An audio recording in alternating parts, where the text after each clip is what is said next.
Swarali Gawali, and today I am going to be talking about the world I want to grow up in starts with our emotions.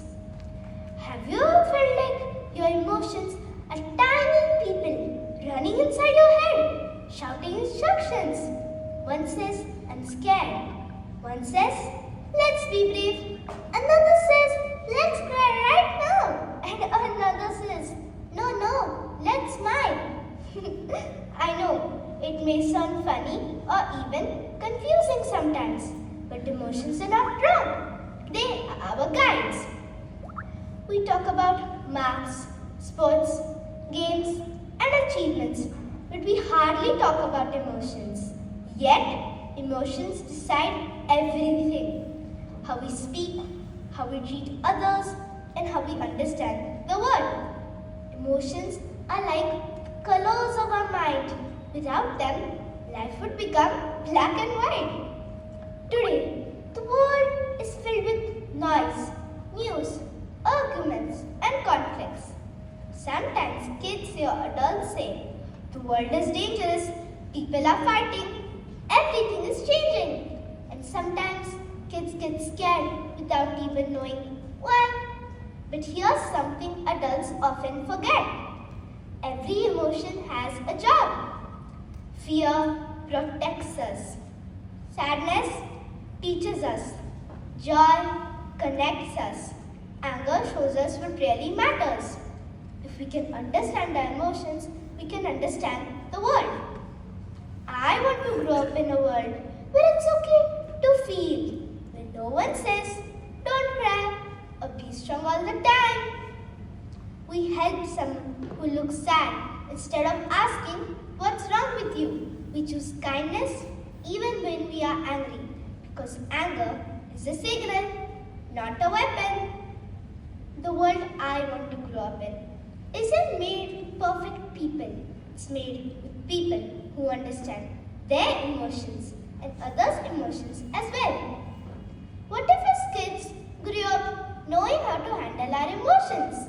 We could grow up into adults who solve problems instead of fighting, listen before shouting, talk openly instead of hiding their feelings, choose empathy over ego.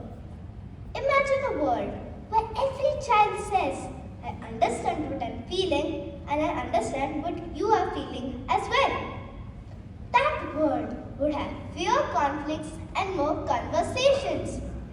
We can't control the world, but we can control how we feel and how we respond.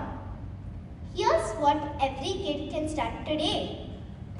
Name your emotions. If you can name them, you can manage them. Talk about them with friends and family. Don't hide your heart. Notice others. Sometimes a small, are you okay, can change someone's whole day. Choose kindness, even on days when you don't feel perfect. Today, when people talk about the future, they often talk about smart cities, technology, a fast life. But the world I want to grow up in is different and shows how understanding emotions is real strength. The world I want to grow up in. Teachers don't just teach subjects, they teach empathy. Parents don't just correct mistakes, they understand feelings. And children don't hide their emotions, they express them with honesty and courage. Here, I would like to explain the difference between reacting and understanding. Reacting means shouting when we are angry. Understanding means taking a pause and asking yourself, why am I feeling this way? Reacting means hurting others with words. Understanding means choosing kindness, even when it is difficult. The world I want to grow up in isn't built with money, power, or technology. It's built with emotions, honest, real human emotions. And if we can understand them now as kids, we can grow up into adults who make the world safer, softer, and kinder. The world I want to grow up in isn't made with big speeches alone. It's built with small, everyday emotions. By how we speak to our classmates, teachers, and friends by how we react when things don't go our way. The world I want to grow up in begins with us. My promise as a child growing up in this world, I make a small promise today. I will listen before I judge. I will care before I hurt.